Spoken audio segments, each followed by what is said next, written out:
Fritinhos do meu coração, eu quero falar pra vocês que a gente tá lançando o livro Pipocando os Bastidores desse canal. E a gente vai estar na Bienal dia 27, mas o lançamento do livro é dia 20 de agosto, ele vai estar nas melhores livrarias do Brasil. Então corre lá e garante a sua cópia. E vai ter do um livro do link Pipocando aqui na descrição pra você garantir a sua pré-venda. Matemáticos da internet, deixa o seu sudoku de lado porque tá começando mais um Pipocando. Cara, você já terminou o sudoku? Nunca. Eu também não.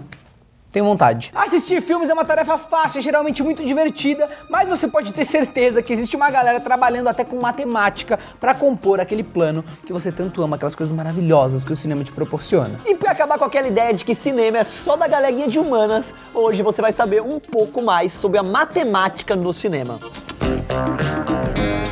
Por mais que a relação entre matemática e cinema esteja várias vezes distante, a presença mais notável dela é na fotografia, que engloba tudo que você vê nas telonas. Cara, a minha professora de matemática, a Silvia Helena, deve estar muito orgulhosa disso, porque eu falei a vida inteira pra ela que não servia pra nada o que ela tava me ensinando. É? É. Eu lembro muito da cena da escola de rock, né, em que uma das vezes que eles escondem tudo, a diretora entra, tem uma guitarra. Falou, não, é um violão, mas por que tem um violão que eu tava cantando pras crianças? Matemática é legal. Então vamos ver quem sabe mais. Matemática. Mas antes de entender como os números e equações chegaram no cinema sem que você percebesse, a gente precisa explicar que cada plano de um filme, ele é muito mais planejado do que você imagina. Não tem nada no filme, não tem nada no quadro que entra sem alguém ter pensado antes ou ter planejado aquilo. Então depois que fala ação, galera, não dá pra mudar mais nada. E pra dar vida ao roteiro, o diretor precisa escolher o que, como e qual a melhor maneira de levar as palavras pro mundo visual, o que é conhecido como a decoupagem, do francês découpage. Do grego... Não, na Grécia não decupavam nada. Mas é claro que o diretor não planeja isso, espera até o dia da filmagem pra ver como vai ficar. Então antes de chegar lá, ele cria o storyboard, que é composto de desenhos dos principais planos do filme. Pera aí, galera, tem uma coisa errada. Isso é o shooting board, não o storyboard. No storyboard é onde você conta através de um desenho, de uma série de desenhos, como é que vai ser o filme. Mas o storyboard não tem a preocupação de ter os planos. No shooting board, depois da decoupagem, decupar, do francês découper, découpot, découpier, que é o que você faz o quê? Você pega a história que você imaginou e decupa ela em planos. Ou seja, o cara chegou na cozinha, chegou como? Ele chegou num plano geral, depois teve um close pra ele cortando a batata, depois abre pra um plano maior onde ele sai da cozinha. Então assim, a decoupagem tem a ver com os planos. Isso é o shooting board. O shooting board é levado no set de gravação e ele é colocado assim numa cartolina pra toda a equipe acompanhar o que tá acontecendo. Isso quando o diretor é bom. Todo esse processo é conhecido como a composição, que usa a matemática e altos números pra alcançar o seu objetivo, que é ser o mais agradável possível ao olho humano. É nesse momento que aí a matemática entra usando proporções que já são conhecidas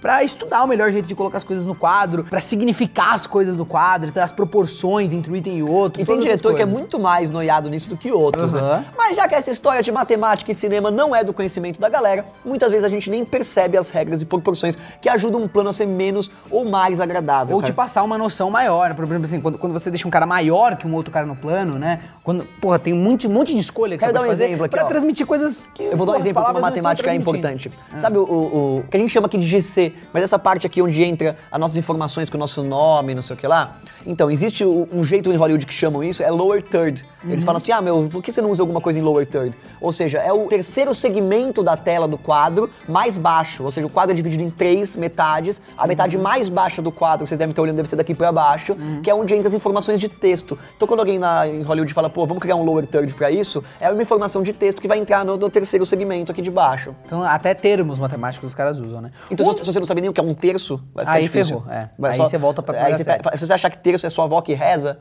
aí você não vai conseguir acompanhar. Volta pro colégio. Amém.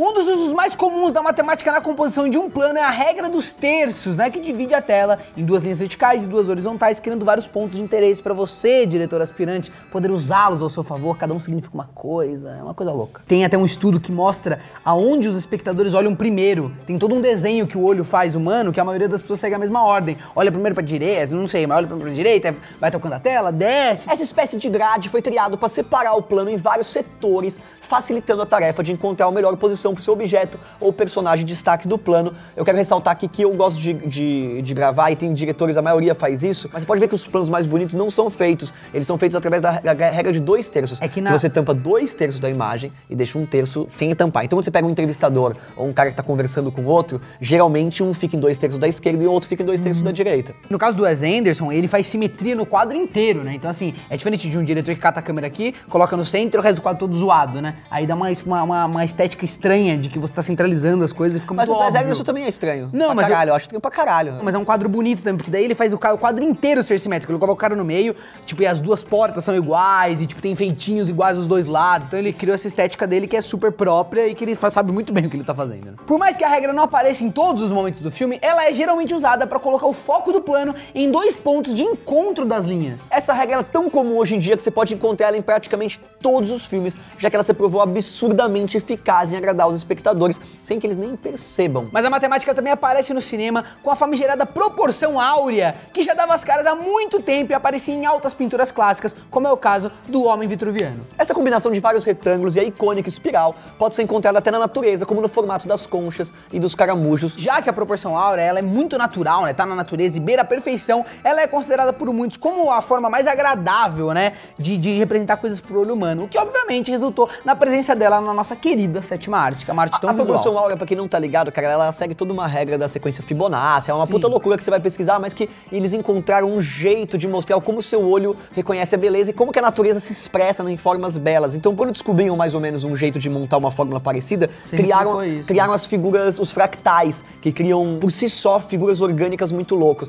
E você aplicar isso no cinema, cara, é muito legal, porque do mesmo jeito que as esculturas gregas eram feitas tudo nessa proporção, o cinema também pode ser feito e pode garantir que o seu quadro fique muito bonito e muito harmônico. E ao contrário da regra dos terços, a proporção áurea ela foi criada a partir de uma fórmula de verdade, a φ, não é o π, que é igual a 1 mais a raiz quadrada de 5 dividido por 2, que é igual a 1.61803398879, blá, blá. Não é uma dízima periódica. Não é periódica, é uma dízima. Só pra matar a curiosidade, o número perfeito foi nomeado de φ, como uma homenagem ao escultor grego Fídias, que ficou conhecido por usar a proporção áurea nas suas obras. Mas para encontrar a proporção áurea no cinema, você não precisa decorar a sequência Fibonacci inteira, basta você deslocar os terços um pouco mais pro centro, o que teoricamente deixa a imagem mais harmoniosa. Já que a gente tá falando de números e afins, enquanto a proporção áurea é a maneira de encontrar o 1,618 na imagem, a regra dos terços fica lá pela 1,666. Mas é claro que a gente não vai deixar de falar aqui da simetria sem mencionar de novo o Wes Anderson, que tem uma obsessão por geometria, uma obsessão em centralizar quase todos os planos dos seus filmes. E se você não tá ligado, a simetria nada mais é do que tudo aquilo que pode ser dividido em 2 partes iguais, como se fossem imagens espelhadas. Esses dias a gente estava trabalhando com uma cenógrafa, Vera, beijo Vera, e ela falou que a gente aqui na produtora tem uma noia por simetria. Você pode ver os nossos cenários como eles são bem simétricos mesmo. Mas essa mania de centralizar tudo não começou com a gente, nem com o Wes Anderson, já que essa é uma marca presente em vários filmes do Kubrick, por exemplo, que pode ser considerado o maior diretor da história, né? Pô, não é tão ousado dizer isso. Só que ao contrário do Wes, o Kubrick se preocupava em basear seus planos em um único ponto, o que criava um efeito de profundidade, colocando a perspectiva no exato centro da imagem. Cara, isso é muito legal. Eu trabalho há muito tempo com vídeo, cara, com vários fotógrafos, e demorou muito pra gente treinar o nosso olhar pra descobrir o que é uma imagem bonita. Eu dou algumas dicas, cara. Uma imagem bonita, uma das coisas é perspectiva, ou seja, a gente sempre busca perspectiva na imagem, cara. Aqui em vários planos quando a gente vai gravar qualquer coisinha. A gente fala que quando você chapa, ou seja, se você bota uma parede reta atrás de uma pessoa, de um plano, você não cria profundidade, não fica tão bonito. Quando você joga isso e cria uma profundidade, ou seja, uma diagonal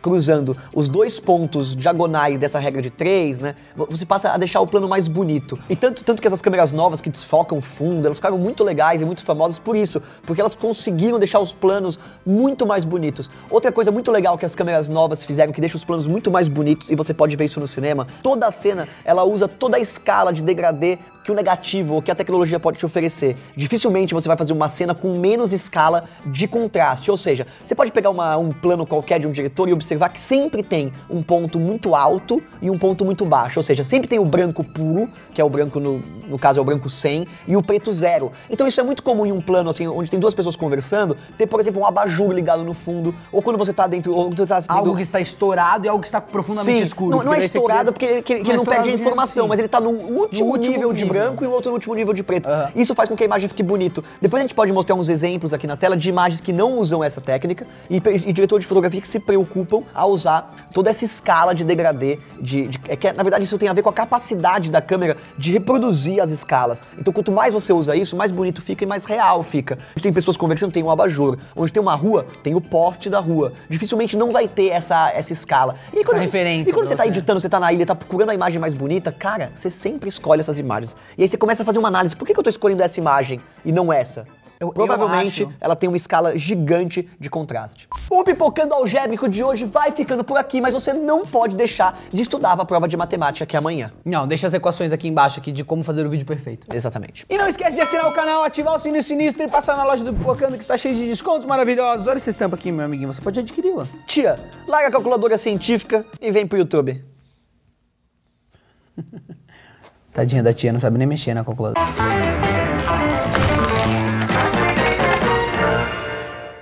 Um exemplo, esse sofá branco, ele tem a característica de trazer esse contraste. O nosso cenário inteiro ele é escuro. Se você pegar as bordas dos pôsteres que são pretas, elas praticamente estão chapadas, estão grudadas ali. Então tem um trabalho que a gente pode fazer aqui de começar a destacar esses fundos. E a gente vai fazer, vocês vão perceber que vai melhorar o cenário que é. Precisa só entrar um pouco de verbinha.